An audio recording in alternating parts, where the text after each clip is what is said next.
Renungan 40 hari doa puasa dan penuntun doa Pentakosta. Hari ini 23 April 2022. Pembacaan kita adalah dari kitab Yohanes pasal yang keempat ayat yang ke-35. Bukankah kamu mengatakan 4 bulan lagi tibalah musim menuai? Tetapi aku berkata kepadamu, lihatlah sekelilingmu dan pandanglah ladang-ladang yang sudah menguning dan matang untuk dituai. Saudara, kalau kita membaca ayat ini merupakan cerita yang sering kita dengar, bagaimana Tuhan Yesus mengatakan kepada murid-muridnya bahwa penuaian itu ya sekarang, bukan 4 bulan lagi. 4 bulan lagi kalau kamu lihat memang yang di ladang yang sudah menguning ini memang kira-kira 4 bulan lagi, tapi itu adalah the real padang yang ada. Tetapi kalau kita lihat dari kehidupan manusia, penuaian itu nggak bisa ditunggu. Penuaian itu harus dilakukan dengan segera. Dan kalau saudara membaca di dalam buku pedoman doa kita, memang betul bahwa penginjilan itu harus dilakukan dengan segera dan nggak bisa ditunda-tunda. Dan kita ngerti ada begitu banyak alasan orang untuk menunda-nunda penginjilan yang harus dilakukan atau pekerjaan Injil yang harus disampaikan karena alasan mungkin sulit, alasan mungkin karena berbahaya, atau mungkin karena nggak nyaman, nggak enak. Dan itu memang betul alasan-alasan yang bisa dibuat yang menyebabkan kita tidak bisa melakukan penginjilan dengan bebas.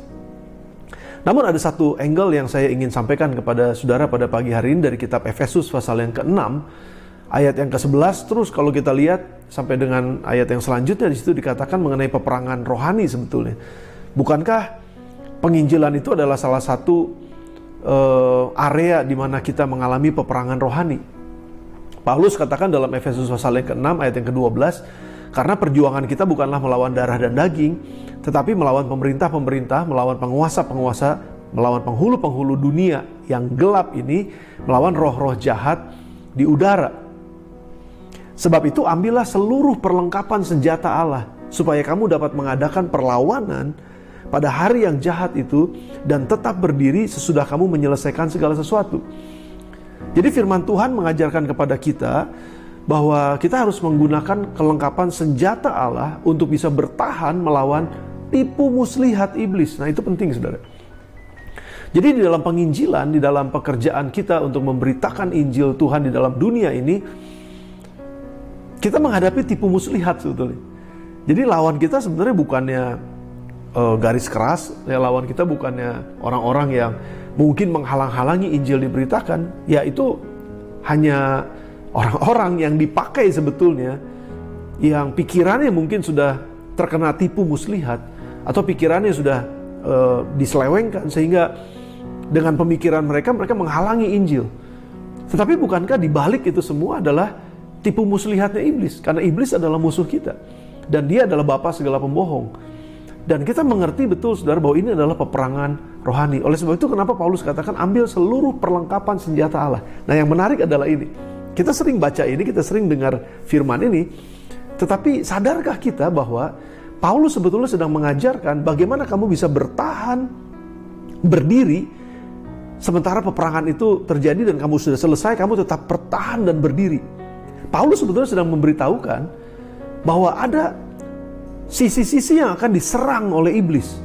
Dan itulah yang harus kita jaga dengan perlengkapan senjata Allah. Kalau kita lanjutkan pembacaannya dalam kitab Efesus 6 ayat 14 dikatakan, jadi berdirilah tegap, berikat pinggangkan kebenaran. Jadi iblis akan serang setiap kebenaran yang ada dan kita harus jaga itu. Berbaju jirahkan keadilan. Kita berpikir bahwa dunia ini memang gak adil, dan itu yang akan diserang oleh iblis, sehingga itu melemahkan kita. Dan ini, saudara, ayat yang ke-15 yang menarik. Kakimu berkasutkan kerelaan untuk memberitakan Injil damai sejahtera. Jadi rupanya memberitakan Injil damai sejahtera itu adalah bagian yang harus kita lakukan, karena itu adalah bagian yang akan diserang oleh iblis. Kita harus menjaga diri kita dengan kasut, katanya, kerelaan. Nah, kebalikan dari kerelaan adalah keengganan. Kenapa ada begitu banyak orang enggan untuk memberitakan Injil, takut memberitakan Injil, nggak berani memberitakan Injil, menunda-nunda pemberitaan Injil? Sebetulnya itu adalah tipu muslihat. Dan makanya kenapa Paulus katakan itu akan diserang oleh iblis. Nah, kalau kamu mau berdiri kuat, teguh berdiri, dan menang, kamu harus lakukan pekerjaan untuk memberitakan Injil damai sejahtera ini. Karena itu adalah bagian dari perlengkapan senjata kita. Jadi dengan kata lain, saudara, kalau kita mau menang dalam kehidupan ini, kita harus memiliki kerelaan untuk memberitakan Injil damai sejahtera. Dan bukan cuma sekedar karena memang pergilah jadikanlah semua bangsa muridku, kata Yesus, kita menginjil. Tetapi itu adalah salah satu kelengkapan senjata kita. Dan kalau kita nggak menginjil, kalau kita nggak melakukan penginjilan, artinya kita sedang membuka satu celah dalam kehidupan kita untuk diserang oleh iblis. Jadi dengan memberitakan Injil, kerelaan untuk memberitakan Injil, bukan keengganan, tapi kerelaan untuk memberitakan Injil, itu adalah salah satu senjata yang bisa kita gunakan untuk melawan tipu muslihat iblis. Jadi Injil harus tetap diberitakan, saudara. Mari kita sama-sama menggenapi apa yang Yesus sedang sampaikan, bahwa bukan 4 bulan lagi, tapi saat ini. Inilah saatnya. Inilah masa penuaian. Mari kita akan sama-sama bersama dengan seluruh jemaat Tuhan, kita ajarkan, kita latih untuk bisa memenangkan. Ada oikos yang harus didoakan, dan itu merupakan kekuatan kita untuk bisa bertahan melawan tipu muslihat iblis. Saya yakin dan percaya bahwa kita semua memang dipanggil untuk memberitakan Injil damai sejahtera. Tapi kita rela atau enggak?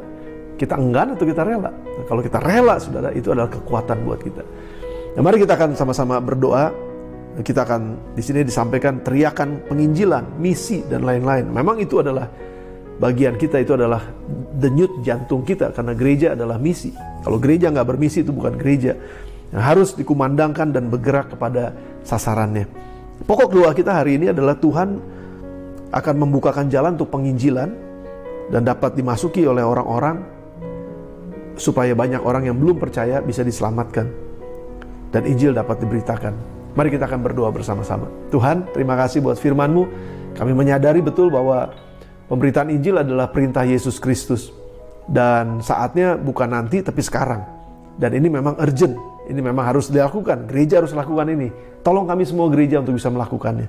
Namun dari pengertian yang Paulus sampaikan, bahwa kerelaan untuk memberitakan Injil damai sejahtera juga adalah bagian dari senjata iman yang harus kami pakai menjadi kelengkapan senjata kami untuk menang melawan tipu muslihat iblis. Tuhan, tolong kami, tolong seluruh sidang jemaat-Mu untuk punya kekuatan untuk bertahan melawan tipu muslihat iblis, sehingga kami bisa menang, karena kami menggunakan salah satu perlengkapan senjata ini, yaitu kasut, di mana kami rela untuk memberitakan Injil Tuhan. Berkati seluruh sidang jemaat-Mu, hamba-hamba-Mu, dan kami semua yang sudah merenungkan firman ini. Terus kami berdoa biar penginjilan akan terbuka, biar penginjilan akan semakin meluas, dan setiap jemaat akan ambil bagian di dalamnya, sehingga banyak orang bisa diselamatkan. Dalam nama Tuhan Yesus kami berdoa dan kami mengucap syukur. Amin. Amin. Tuhan Yesus berkati saudara.